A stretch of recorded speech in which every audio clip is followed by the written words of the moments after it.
नमस्कार मित्रों, मैं डॉक्टर राजकुमार हिंदी नवजीवन चैनल में पुनः आप लोगों का स्वागत करता हूं। कबीर विशेष अध्ययन के बाद अब हम लोग भक्ति काल के सबसे प्रसिद्ध कवि तुलसीदास जी के बारे में अध्ययन करेंगे। और जो सबसे प्रसिद्ध प्रश्न जो बार बार हर परीक्षा में पूछा जाता है, तुलसी का समन्वयवाद। ठीक है, तो तुलसी का समन्वयवाद क्या है, आज उस पर हम लोग चर्चा करेंगे विस्तृत। समन्वयवाद की परिभाषा क्या है, किस तरह कबीर में नहीं समन्वयवाद है, सूरदास में नहीं समन्वयवाद है, तो तुलसी में क्यों समन्वयवाद है, इस पे हम लोग विधिवत चर्चा करेंगे और अध्ययन करेंगे। ये सारा हमारा वीडियो हिंदी नवजीवन यूट्यूब चैनल के माध्यम से आप लोगों के सामने प्रस्तुत हो रहा है। आगे बढ़ते हैं।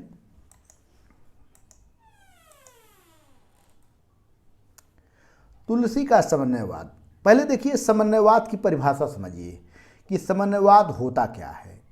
जैसे समन्वयवाद का मतलब ये होता है कि दो विरोधी विचारधाराओं को, मतलब दो विरोधी विचारधाराओं को पारस्परिक भेदभाव मिटाकर समरसता उत्पन्न करना। यानी दो विरोधी विचारधारा है और उन दोनों विचारों में एक मध्यम मार्ग निकाल ले तो उसको समन्वयवादी कहा जाता है। अब तुलसीदास का जो समय था, जिस समय तुलसीदास का जन्म हुआ था, चूँकि जन्म के समय मुगलों और पठानों की लड़ाइयाँ हो रही थी, समाज में धर्म, समाज, राजनीति, साहित्य सभी क्षेत्रों में विषमता थी, सभी क्षेत्रों में विषमता थी। तुलसीदास के पूर्व जो संत कवि धर्म राजनीति में जो विधिवत एक आयाम एकता स्थापित करने का जो प्रयास किए थे, काफ़ी हद तक सफल रहा। लेकिन सूरदास जिस ढंग से समन्वयवाद को अपनाते हैं और अपने काव्य, अपने रचनाओं, अपने महाकाव्यों में जिस तरह समन्वयवाद की स्थिति को दिखाते हैं, वह अन्य कवियों के अपेक्षा बहुत ही लोकप्रिय रहा। और मित्रों मानेंगे नहीं, अगर तुलसीदास को अत्यधिक सम्मान अगर मिलता है तो इसका सबसे बड़ा कारण है कि इन्होंने किसी भी विचारधारा का सक्रिय विरोध नहीं किया, बल्कि दो विरोधी विचारधाराओं को, अच्छाइयों को लेकर इन्होंने मिलाने का प्रयास किया। वो बात भले है कि बाद में जो विद्वान आए, क्योंकि पहले कागज़ का उतना समय नहीं था नहीं, ये तो अंग्रेजों के बाद आया। बाद में भले कुछ जैसे गड़बड़ झाला लोग कर दिए उनके शब्दों को लेकर, लेकिन सत्यता यह है कि तुलसीदास अपने समय के सबसे बड़े समन्वयवादी कवि के रूप में जाने जाते हैं। ये बहुत बड़ी बात है। अगर मित्रों हम लोग देखें कि इनका किस तरह का समन्वयवाद है, तो इनके संदर्भ में एक विद्वान है हजारी प्रसाद द्विवेदी, जिनकी हम लोग बार बार चर्चा करते हैं। हजारी प्रसाद द्विवेदी एक बहुत बड़ी बात कहते हैं, जो एकदम बिल्कुल सोचने की, समझने की बात है, तार्किक बात है, कि हजारी प्रसाद द्विवेदी ने उन्हें बुद्ध देव के बाद, यानी महात्मा बुद्ध के बाद भारत का सबसे बड़ा लोकनायक मानते हुए कहा। ठीक है, अब एक भारत में अगर जैसे भारत का कहीं नाम है तो गौतम बुद्ध की वजह से है, इसीलिए लाइट ऑफ एशिया कहा जाता है। और हमारे नेता भले यहाँ किसी भी धर्म का गुणगान कर लें, लेकिन जब विदेश में जाते हैं तो वह कहते हैं कि बुद्ध की धरती से आए हैं, चाहे वो पूंजीपति वर्ग हो या राजनेता हो, यही बात कहते हैं। लेकिन अगर बुद्ध देव को छोड़ दें हम लोग, तो बुद्ध देव के बाद अगर किसी का सबसे अधिक नाम अगर लिया जाता है, या बुद्ध देव के बाद अगर सबसे बड़ा कोई लोकनायक है, तो वो कौन है? तुलसीदास है। आगे कहते हैं कि लोकनायक वही हो सकता है जो समन्वय कर सके। लोकनायक कौन हो सकता है? जो समन्वय करने की क्षमता रखता है। अगर समन्वय करने की क्षमता नहीं है तो कभी भी लोकनायक नहीं हो सकता। तो इन्होंने क्या किया? समन्वय करने की क्षमता अपनाया। तुलसीदास का जो संपूर्ण समन्वय की विराट चेष्टा है, तुलसीदास का जो संपूर्ण काव्य है, ये क्या है? संपूर्ण काव्य समन्वय की विराट चेष्टा है। अब समन्वय क्या है? लोक से शास्त्र का, यानी लोक रीति रिवाज और शास्त्र में हमेशा विरोध रहता है।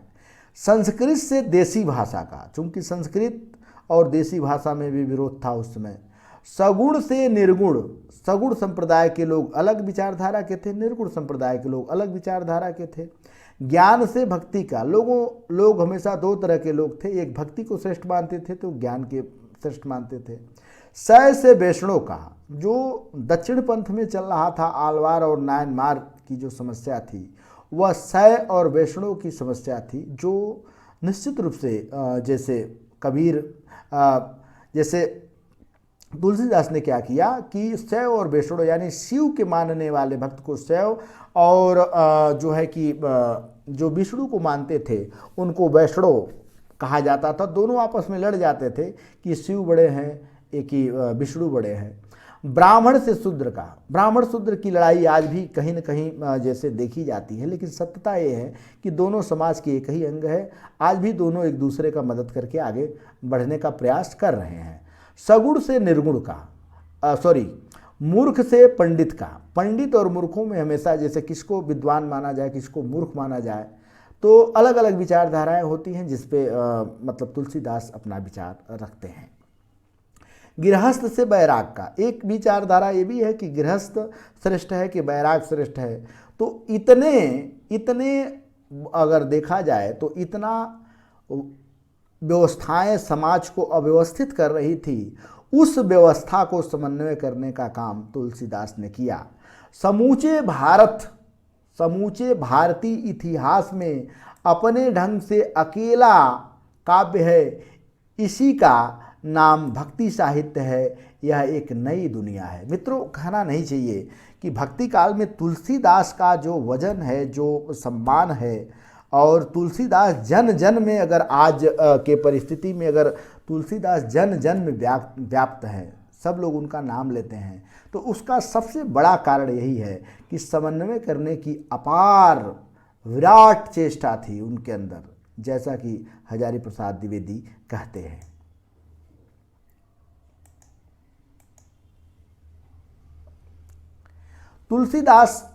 तुलसीदास ने समाज, धर्म, आचार व्यवहार, भक्ति के क्षेत्र में उस समय पर्याप्त मात्रा में, यानी व्याप्त जो विषमताएं थी उसे दूर करने का एकदम बिल्कुल अनोखा प्रयास किया, जो सराहनीय है। अगर मित्रों हम लोग देखें तो अगर इनका हम लोग समन्वय देखें तो किस किस क्षेत्र में समन्वय है, तो सबसे पहले जो हम लोग समन्वय का अगर हम लोग देखेंगे तो समन्वय पहला है निर्गुण से सगुण का समन्वय। जैसे उस समय क्या था कि दो तरह की विचारधाराएं थी समाज में, जो भक्ति काल का समय था वह दो तरह की विचारधाराएं थी समाज में। एक वर्ग निर्गुण संप्रदाय था तो दूसरा वर्ग सगुण संप्रदाय था। निर्गुण संप्रदाय की जो भक्ति थी, ठीक है, निर्गुण संप्रदाय की जो भक्ति थी उसमें जो ईश्वर का स्वरूप था, यानी ईश्वर का जो रूप था वह निर्गुण था, निराकार था, अघन था, अद्वैत था, अविरल था, अलख था, निरंजन था, अगोचर था, अमल माना गया था। यानी कबीरदास जो निर्गुण संप्रदाय का कुल मिला जुला कर अगर देखें तो कर्णधार के रूप में उनके जो उनके जो ईश्वर हैं, जिस राम की वो परिकल्पना करते हैं वह निर्गुण है, वह सगुण नहीं है। लेकिन उनका ये भी मानना था कि ईश्वर कण कण में व्याप्त है, परम पिता विनाशी है, ठीक है, अजन्मा है, उसका कहीं जन्म नहीं हुआ है। और दूसरा जो पक्ष था, जो जिसमें सगुण भक्ति के धारा के लोग थे, जिसमें खुद तुलसीदास भी आते हैं, तो तुलसीदास, सूरदास और इनके जो शाखा के अन्य कवि हुए वह मानते थे कि ईश्वर दयालु है, दीनदयाल है, करुणावत्सल है, भक्तवत्सल है, भक्तों की कृपा करने के लिए, धर्म की स्थापना करने के लिए सगुण का रूप धारण करते हैं। तो दो तरह की विचारधाराएं थी, निर्गुण संप्रदाय और सगुण संप्रदाय। अब तुलसीदास क्या करते हैं, यह सोचने की बात है कि क्या वह निर्गुण का समर्थन करते हैं या सगुण का समर्थन करते हैं। तो मित्रों, ना वो निर्गुण का समर्थन करते हैं और ना ही सगुण का समर्थन करते हैं। अगर अगर हम लोग सूरदास की चर्चा करें तो सूरदास चूंकि जितने सूर थे उतने कट्टरवादी थे, ठीक है। सूरदास के जो मतलब जिस ईश्वर की कल्पना करते हैं उनका ईश्वर क्या है, उनका ईश्वर श्री कृष्ण है, परम ब्रह्म के रूप में श्री कृष्ण को मानते हैं। लेकिन एक सबसे बड़ी विशेषता देखते हैं मित्रों कि जब उनकी सूर सागर की रचना पढ़ेंगे और सूर सागर में जो भ्रमर गीत प्रसंग है वो कुल मिला जुला के भ्रमर गीत प्रसंग का एक ही उद्देश्य है कि सगुण को धर्म की स्थापना और निर्गुण धर्म का खंडन, यानी सगुण को साकार मानते हैं, गोपियों द्वारा निर्गुण धर्म का खंडन मानते हैं। ये सगुण के महत्ता को प्रतिपादित करते हैं। लेकिन मित्रों तुलसीदास ऐसा नहीं करते हैं। तुलसीदास क्या करते हैं कि सगुण और निर्गुण को दोनों का मिला जुला जो रूप था, विद्वेष और वैमनस्य की भावना थी सगुण निर्गुण में, वह दोनों को दूर करने का प्रयास किया। और वह बहुत बढ़िया उदाहरण दिए कि अगुनी सगुनी नई कुछ भेदा, मतलब सगुण निर्गुण और सगुण में कोई भेदा नहीं है। गावहि मुनि पुराण बुध वेदा, अगुण अरूप अलख जग जोई, भगत प्रेम बस सगुन स होई। भगवान का रूप भले निर्गुण है, लेकिन प्रेम जब भक्तों का प्रेम पाते हैं तो सगुण रूप भी धारण करते हैं। जो गुण रहित सगुन होई कैसे, ठीक है। जो गुण, फिर एक प्रश्न खड़ा करते हैं कि भाई ये बताइए कि जो निर्गुण है सगुण कैसे हो सकता है। हम सरल भाषा में इसका उत्तर दे रहे हैं। तो कहते हैं कि जल हिम उपल बिगली नहीं जैसे। अब जैसे जल से क्या होता है मित्रों, जल से ही ओस का निर्माण होता है, जल से ही बर्फ का निर्माण होता है, और एक जल मूल रूप होता है, लेकिन है तो एक ही शाखा के। अगर जो जल है वह निर्गुण है, जल को किसी भी पात्र में डालोगे तो उसी पात्र का धारण कर लेगा, लेकिन अगर बर्फ है तो वो सगुण है। ठीक ईश्वर का भी रूप इसी तरह है, वह एक तरफ सगुण भी हैं तो दूसरे तरफ निर्गुण भी है, दोनों का रूपों को मिला देते हैं। ये तुलसीदास की विशेषता है। जासु नाम भ्रमर तिमिर पतंगा, ते कीम कही विमोह प्रसंगा। तो निश्चित रूप से यह निर्गुण और सगुण में भेद नहीं मानते हैं, बल्कि निर्गुण और सगुण को एक में मिलाने का प्रयत्न करते हैं।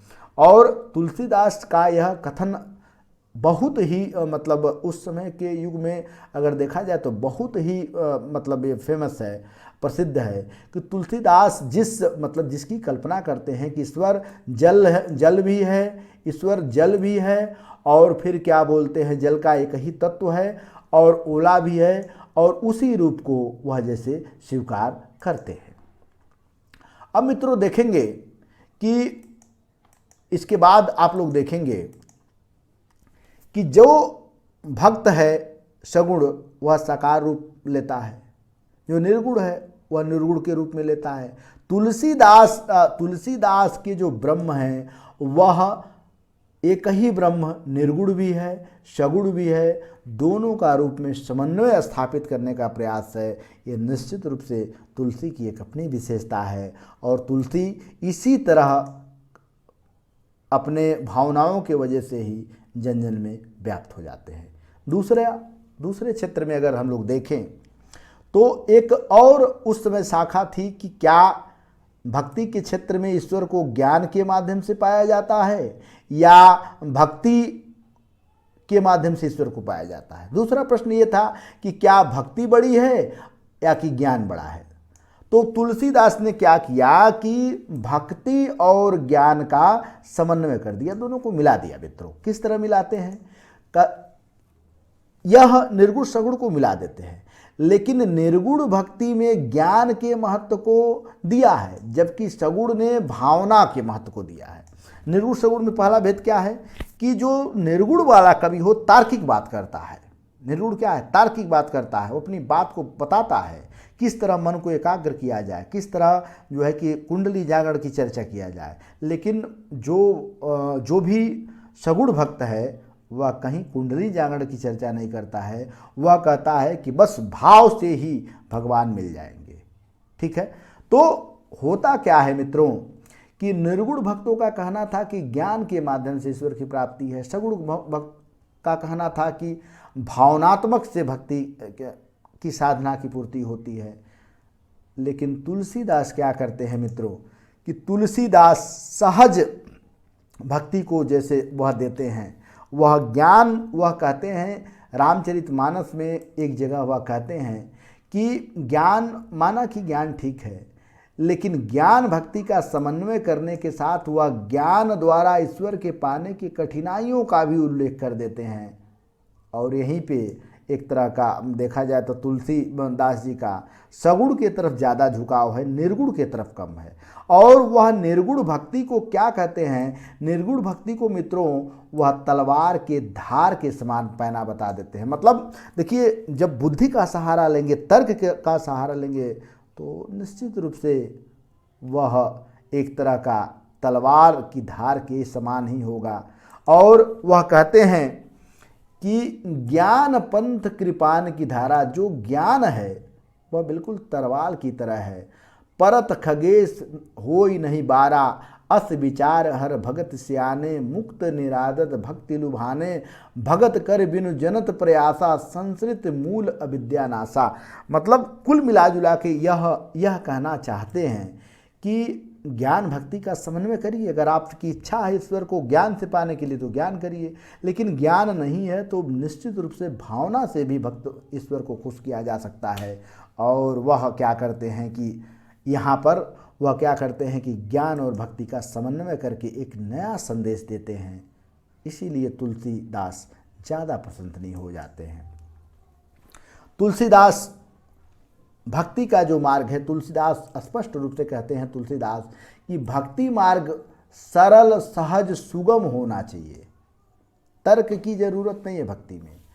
और भक्ति ज्ञान दोनों ही सांसारिक कष्टों को मुक्ति दिलाती है। देखिए, भक्त कुछ अंधा टाइप भी होता है, लेकिन ज्ञान कभी अंधा टाइप नहीं होता है। भगति ज्ञान है नहीं कुछ भेता। भगत और जो ज्ञानी आदमी होते हैं उन दोनों में बहुत अंतर नहीं होता है। उभय हरे बहु संभव खेदा, नाथ मुनिष कहूँ कुछ अंतर, सावधान सोई नहीं विहंगर। मतलब कुल मिला जुला के यह समन्वय करने की जो बात करते हैं बेहद ही प्रशंसनीय है और प्रशंसा योग्य तुलसीदास की बातें हैं। इसके बाद मित्रों हम लोग देखेंगे कि इनका जो तीसरा क्षेत्र है वह शैव और वैष्णव का क्षेत्र है। तो अभी आप लोग को हम बताए थे कि दक्षिण भारत में दो तरह के जैसे लोग रहते थे।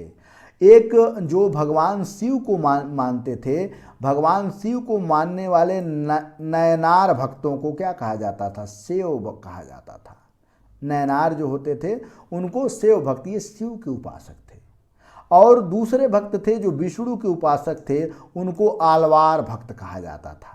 और मित्रों आप लोग मानेंगे नहीं कि ये जो नयनार और आलवार थे, यह दोनों, विष्णु एक कहता था कि विष्णु बड़े हैं, एक कहता था शिव बड़े हैं, दोनों आपस में लड़ जाते थे।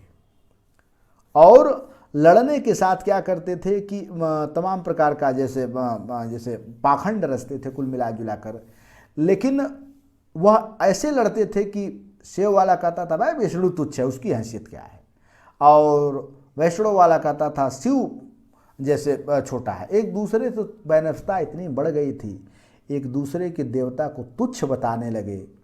और होता क्या है मित्रों कि तुलसीदास क्या करते हैं, तुलसीदास जब रामचरितमानस लिख रहे थे तो रामचरितमानस में राम जी की उपासना शिव को करते दिखा दिए और शिव की उपासना राम जी को करते दिखा देते हैं। और रामचरितमानस में आप लोग देखेंगे कि शिव विष्णु के अवतार राम का उपासक दिखलाकर शिव से कहलवाया है। किससे? शिव जी से ही कहलवाया है। सोई मम इष्ट देव रघुपीरा, सेवत जाय सदा मुनिनीरा। ठीक है, ये शिव जी से कहलवाया है। एक तरफ जैसे राम जी भी क्या करते हैं, शिव जी की पूजा करते हैं। और इतना ही नहीं, जो रामेश्वर आप जाएंगे, रामेश्वर शिव जी का पूजा किया गया है। किसके द्वारा? जो राम थे, भगवान थे, और भगवान शिव को आराध्य मानकर एक रामेश्वर की स्थापना ही कर देते हैं। ठीक है, रामेश्वर की स्थापना कर देते हैं। और फिर क्या कहते हैं, शिव दो ही मम दास कहावा, सो नर मोह सपन नहीं भावा। भगवान श्री राम खुद कहते हैं कि अगर शिव का तुम विद्रोही हो तो मेरा भक्त बनने की कोई जरूरत नहीं है। अब इतनी बात अगर वह रामचरितमानस में लिखते हैं तो शिव और विष्णु दोनों भगवान का समन्वय करा देते हैं और आलवार और नायनमार भक्तों की जो लड़ाई थी मित्रों वो खत्म हो जाती है। ठीक है, आगे देखते हैं दार्शनिक क्षेत्र में समन्वय। देखिए उस समय कई तरह की जैसे दर्शन विज्ञान के लोग थे, खास कौन थे, कंपटीशन में पूछता भी है। सबसे पहले शंकराचार्य का अद्वैतवाद दर्शन था। ठीक है, अद्वैतवाद दर्शन था। उसी समय रामानुजाचार्य का विशिष्टाद्वैत दर्शन शुरू हुआ। मध्याचार्य का द्वैताद्वैतवाद था। निम्बर्काचार्य का द्वैताद्वैत मध्यवाद था। विष्णु स्वामी का शुद्धाद्वैतवाद था। इस तरह के जैसे जो विचार थे, ठीक है, आ जाओ, इस तरह के जो विचार थे, सो जाओ, इस तरह के जो विचार थे वह क्या था कि जैसे मतलब दार्शनिक के क्षेत्र में भाई शंकराचार्य का विचार था कि ब्रह्मम सत्यम जगत मिथ्या, ब्रह्म ही सत्य है, जगत मिथ्या है। जबकि अन्य विचारधारा मानते थे जगत भी सत्य है, क्योंकि अगर ब्रह्म ने बनाया है तो जगत भी सत्य है।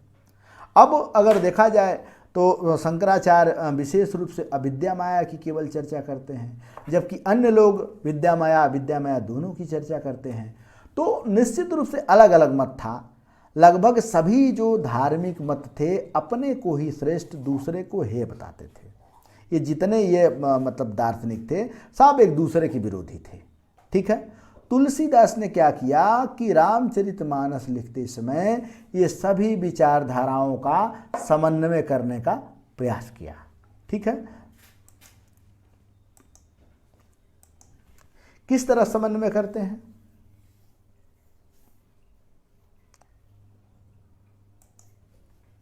अब विनय पत्रिका जो इनकी ब्रज भाषा में जो रचना है, विनय पत्रिका में जैसे तुलसीदास ने शंकराचार्य के अद्वैतवाद दर्शन, शंकराचार्य का अद्वैतवाद दर्शन क्या है कि ब्रह्मम सत्यम जगत मिथ्या, ब्रह्म ही सत्य है, जगत मिथ्या है। इस चीज़ का वह जैसे बिल्कुल जैसे क्या नाम है, इस चीज़ का महत्व को देते हैं कि जो ब्रह्मा को अज सर्वस्व सत्य मान लिए, जीव जगत दोनों को मिथ्या निरूपित करते हुए यहाँ क्या करते हैं कि अद्वैतवादी विचारधारा का समर्थन करते हैं। ये किसमें? विनय पत्रिका में किसका समर्थन करते हैं? अद्वैतवादी विचारधारा का समर्थन करते हैं। अब यही नहीं, अफ्ती जो माया का स्वरूप है जो शंकर के अनुसार निरूपित करते हैं, फिर बाद में क्या करते हैं कि रामानुजाचार्य द्वारा प्रवर्तक विशिष्टावाद के अनुयायी थे। अब यहाँ जो है कि इसी कारण वो क्या करते हैं कि जीव को ईश्वर का अंश मान के और ईश्वर के भांति ही उसे चेतन, अमल, अविनाशी बताते हैं। तो देखिए मित्रों, यहाँ तो विचारधाराओं का समन्वय हो गया। एक शंकराचार्य का अद्वैतवाद दर्शन, दूसरा रामानुजाचार्य का विशिष्टावाद दर्शन, दोनों को ही समन्वय कर दिए। किस तरह समन्वय किए हैं, क्या करते हैं कि सुनहु तात यह अथक अकथ कहानी, समुझत बनई न जाय बखानी। कितनी सुंदर बात है। ईश्वर अंश जीव अविनाशी, ईश्वर अंश जीव अविनाशी, ईश्वर का ही अंश ये जीव है, ये भी कभी मरता नहीं है। अंत में क्या होता है कि ईश्वर में जाकर ही समा जाता है। ठीक है, ईश्वर अंश जीव अविनाशी, चेतन अमल सहज सुख राशि, सो माया भव गोय गुसाई, बेंधव कीर मरकट की नाई, जड़ चेतन ग्रंथ परी गई, जद्यपि मृग छुटत नहीं कठिनाई। और दोनों दर्शन का समन्वय करते हैं। संसार के बारे में जो उनका दार्शनिक विचार है वह क्या कहते हैं कि संसार को भी उन्होंने शून्य से निर्मित चित्र मानकर विशिष्टाद्वैतवाद का ही विचार का समर्थन किया। वे संसार के विषय में कौन सा विचार व्यक्त करते हैं कि को कहे सत झूठ कही, कोई जुगल प्रबल को ही माने, तुलसीदास परिहरे तीन भ्रम सो आपन पहचाने। वस्तुतः दार्शनिक क्षेत्र में भी जो वितंडावाद से दूर रहकर तुलसीवाद मतलब किसी विचारधारा में नहीं बंधे, बल्कि सभी विचारधाराओं यानी जितने दार्शनिक विचारधाराएं थी उसका उन्होंने समन्वय किया। यह उनकी सबसे बड़ी विशेषता थी। राजा और प्रजा का समन्वय। आप रामचरितमानस पढ़ेंगे मित्रों, तो रामचरितमानस में आप लोग देखिएगा कि रामचरितमानस की एक सबसे बड़ी विशेषता क्या है कि राजा और प्रजा एक दूसरे के पूरक हैं। ठीक है, राजा निरंकुश अतिताई होगा तो प्रजा पर भी कष्ट होगा। देखिए, राजा को कभी निरंकुश नहीं होना चाहिए। राजा अगर निरंकुश हो गया, वो अपने मन का चलने लगा, तो देश का सत्यानाश कर देगा। उसका देश का सत्यानाश कैसे कर देगा? बेरोजगारी बढ़ जाएगी, महंगाई बढ़ जाएगी, लोग आपस में धर्म के नाम पे लड़ने लगेंगे। अगर इस तरह का राजा है तो निश्चित रूप से उसका नाश करेगा। ठीक है, तो वह उस समय तुलसीदास के समय मुसलमानों का राज था। मुसलमान क्या करते थे कि कुछ न कुछ जैसे लड़ाइयाँ कराते रहते थे, लड़ते रहते थे। तुलसीदास ने जिस आदर्श राम राज्य की परिकल्पना की मित्रों, ठीक है, तुलसीदास का जो राम राज्य है, राम एक छत्र शासक हैं किंतु निरंकुश नहीं है। राम कहीं भी रामचरितमानस में राम को अहंकारी नहीं बताया गया है। राम किसी धर्म के लिए नहीं लड़ते हैं। राम अपने जो सानिध्य में रहते हैं उनका कभी नहीं नुकसान पहुंचाते हैं। तो होता क्या है मित्रों कि उनका जो व्यक्तिगत आचरण है वह जन जन में जैसे जारी है। और इतना ही नहीं, केवल पिता का कहना मानने के लिए, अब सोचिए कि कितना आदर्श प्रस्तुत करते हैं, को पिताजी के कहने पर वो बन चले जाते हैं। और एक तुच्छ व्यक्ति, मतलब जो उनके राज का था, वह कह देता है तो पत्नी का भी परित्याग कर देते हैं। यह बहुत बड़ी एक जैसे राम से पूछा जाता है कि आप किस धर्म का पालन करते हैं, तो वह कहते हैं कि राज धर्म का पालन करते हैं। तो राज धर्म में प्रजा ही बेटे की समान है। और फिर क्या करते हैं, तुलसीदास यही बताते हैं, केवल राजा का ही कर्तव्य नहीं है कि राजा प्रजा एक दूसरे के पूरक होकर कर्तव्य निभा गया। राजा का अगर कर्तव्य है तो प्रजा का भी कर्तव्य है। प्रजा किस तरह होनी चाहिए उसकी चर्चा करते हैं। और राजा जो रामचंद्र हैं वह क्या करते हैं कि रामचंद्र जो दशरथ हैं वह महात्माओं की रक्षा करने के लिए अपने छोटे बच्चों को ही भेज देते हैं कि जाओ प्राणों की आहुति देकर वनवास भेज देते हैं। सब लोग अपने धर्म का पालन करते हैं। और होता क्या है मित्रों कि तुलसीदास एक आदर्श राजा के कर्तव्यों का उल्लेख करते हैं। किस तरह करते हैं कि मुखिया मुख सो चाहिए, खान पान की एक, पालय पोसय सकल अंग, तुलसी सहित विवेक। ठीक है, किस तरह जैसे होना चाहिए, किस तरह होना चाहिए मतलब आदर्श राजा की, वह मुखिया मुख सो चाहिए, खान पान से एक। वह इसकी चर्चा करते हैं कि एक राजा का धर्म किस तरह होना चाहिए।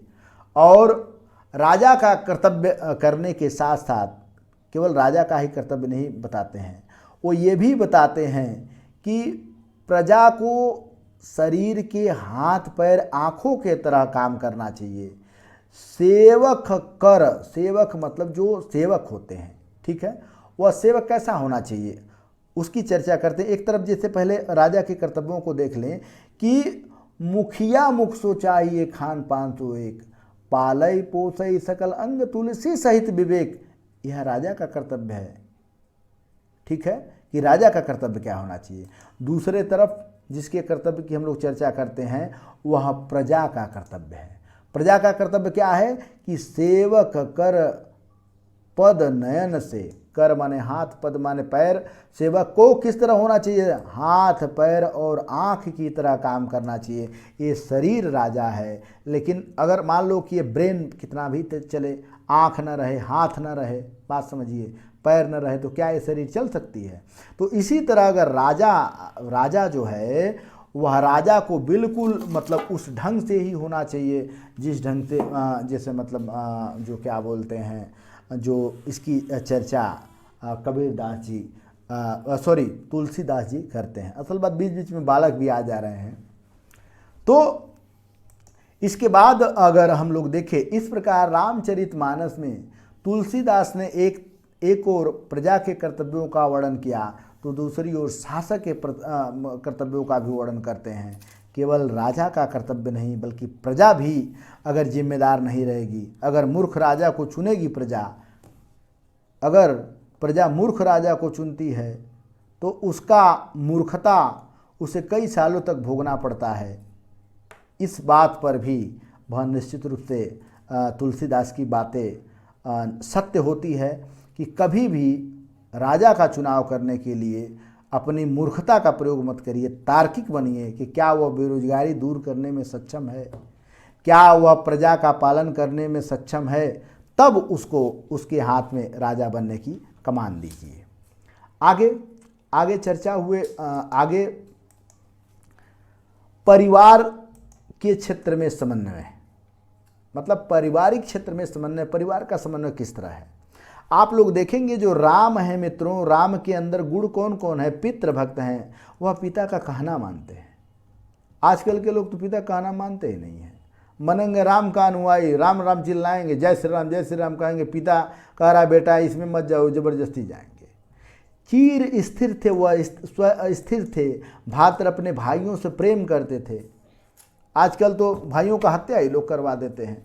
सुशील थे, भक्तवत्सल थे, भक्तों का कल्याण करते हैं। उनके मन में सुख दुख के प्रति धारणा नहीं है, वो हमेशा सत्य के पथ पे चलते हैं। लक्ष्मण जी की विशेषता क्या है कि वो सीधे हैं, सपाट हैं, सत्यनिष्ठ हैं, स्पष्टवादी हैं, राम के प्रति समर्पित हैं। छोटे भाइयों को सदैव बड़े भाई के प्रति समर्पित रहना चाहिए, तभी वह परिवार चलता है। नहीं तो होता क्या है कि बड़े भाई के अंदर विद्वेष, छोटे भाई के अंदर विद्वेष, कभी वो परिवार चल नहीं पाएगा। तो और भरत का तो गुणगान, जो भरत हैं उनके प्रिय, इतने प्रिय हैं, सोच लो मित्रों कि उनका गुणगान वह खुद करते हैं। किस तरह करते हैं कि भरत होई नहीं राज मधु, विधि हरिहर पद पाई, कबहू की कांजी सिंकरी, क्षीर सिंध बिन बाई साई। तो इस तरह राम के जो भाई हैं वह एक दूसरे के समन्वय करते हुए दिखाई देते हैं। तो हम लोग पारिवारिक समन्वय पढ़ रहे हैं। तो फिर उसके बाद अब आप लोग ध्यान दीजिएगा कि जो राजा दशरथ है मित्रों, वह दशरथ की परिस्थिति किस तरह है।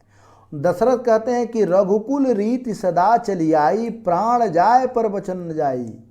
वह कितने, मतलब एक तरह कुल मिला के कह सकते हैं कि वह किस तरह एक अपने राजधर्म का पालन करते हैं।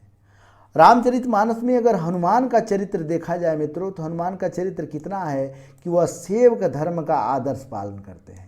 विभीषण एक सच्चे भक्त के रूप में जैसे आते हैं, भले समाज उसको नहीं माना, अलग बात है, लेकिन विभीषण सच्चे भक्त हैं। भले लोग भाई विरोधी कहा और विभीषण से लोग घृणा किए, लेकिन वो सच्चे भक्त के रूप में है। सुग्रीव एक आदर्श मित्र के रूप में है। ठीक है, ये दोनों ही, सुग्रीव भी अपने भाई से बदला लिया था, ये भी अपने भाई को धोखा दिया था, दोनों धोखेबाज थे, फिर भी दोनों भक्त हैं, मित्र हैं। और तुलसीदास रामचरितमानस में इनका आदर्श रूप दिखाते हैं। अगर अन्य पात्रों में मित्रों देखें तो माता कौशल्या का चरित्र देखिए, सीता, मंथरा, वशिष्ठ, भारद्वाज, वाल्मीकि, कीलकरात, निषाद राज, जितने भी लोग आते हैं उनकी एक अलग जैसे विशेषता है, गुणगान है, जो रामचरितमानस पर चाँद लगा देता है और रामचरितमानस को पढ़ने के लिए मजबूर कर देता है कि आखिर में उसमें कौन सी बातें हैं। उसके बाद मित्रों अगर हम लोग देखेंगे, उसके बाद जो समन्वय का सबसे बड़ा पार्ट जो उन्होंने पढ़ाया हम लोगों के सामने, वह है साहित्य के क्षेत्र में समन्वय। साहित्य में मित्रों उस समय क्या था कि 3 भाषाएं विशेष रूप से जैसे प्रचलित थी। कौन कौन? एक तो संस्कृत भाषा बड़ी तेज़ी से चल रही थी, अवधी थी और ब्रजी थी। आप लोग ध्यान देंगे कि जिसने कृष्ण साहित्य वाले हैं वो सब ब्रज भाषा का प्रयोग किए हैं। जितने राम भक्ति वाले हैं अधिकांश अवधी भाषा, जितने प्रेमाश्रयी शाखा के कवि हैं अवधी भाषा का प्रयोग किए हैं। लेकिन तुलसीदास में ऐसी विशेषता नहीं है मित्रों। तुलसीदास संस्कृत के बड़े अच्छे विद्वान थे, चाहते तो संस्कृत भाषा में रामचरितमानस लिख देते, लेकिन रामचरितमानस ने उन्होंने क्या किया कि शुद्ध अवधी भाषा में लिखा। और कितनी बड़ी विशेषता है।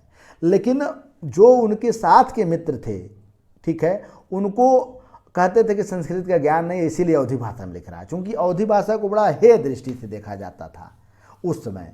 तो जब अवधी भाषा में वो लिखना शुरू किए तो कुछ लोगों ने जैसे उनको ये साबित कर दिया, कह रहे संस्कृत का विद्वान आदमी नहीं है।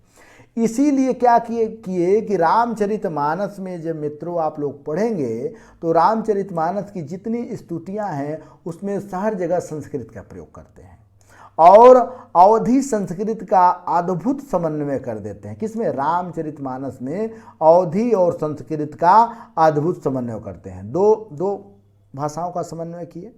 फिर उसके बाद उनकी अगर रचना देखेंगे मित्रों तो जो बरवे रामायण है, पार्वती मंगल है, जानकी मंगल है, रामलला नाछू है, ये शुद्ध साहित्यिक परिनिष्ठित अवधी भाषा में रची गई है। लेकिन अगर नीचे देखेंगे कि विनय पत्रिका, कवितावली, दोहावली, गीतावली, ये सब ब्रज भाषा में रचे हैं। तो तुलसीदास किसी एक भाषा के पीछे नहीं पड़े बल्कि संस्कृत में भी अपने समन्वय किया। किससे? अवधी से संस्कृत का समन्वय किया।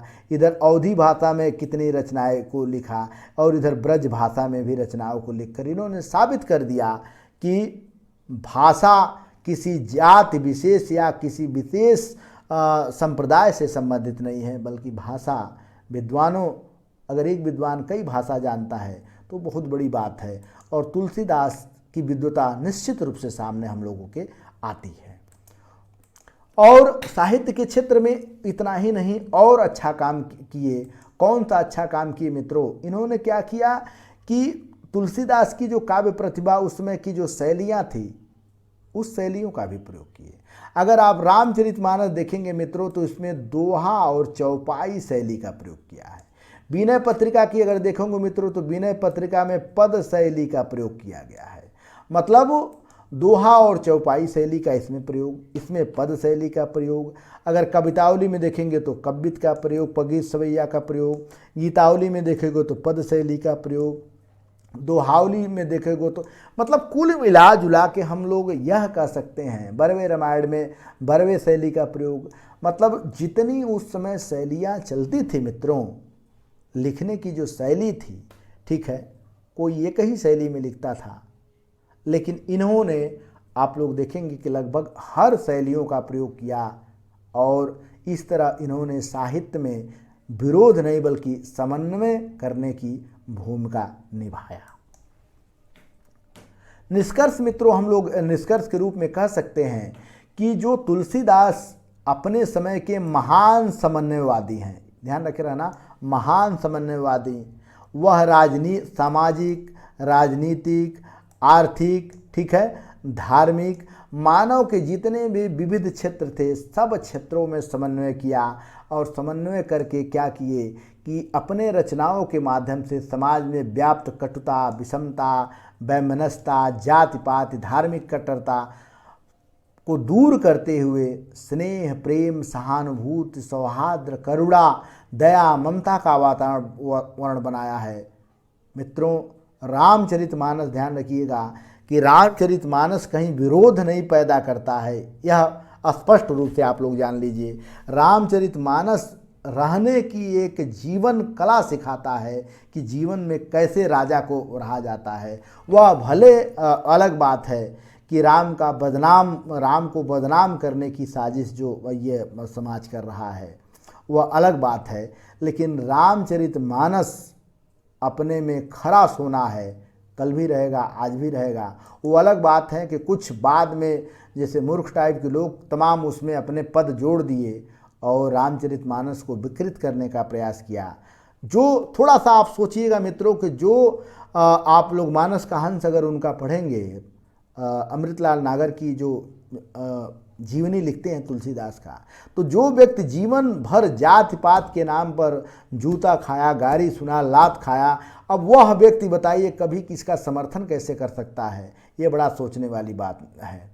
तो हमें कहीं न कहीं हमें ये लगता है कि रामचरितमानस में बाद में लोगों ने अपने मूर्खता साबित करने के लिए, अपने आप को महान बताने के लिए कुछ शब्द जोड़ दिए, अलग बात है।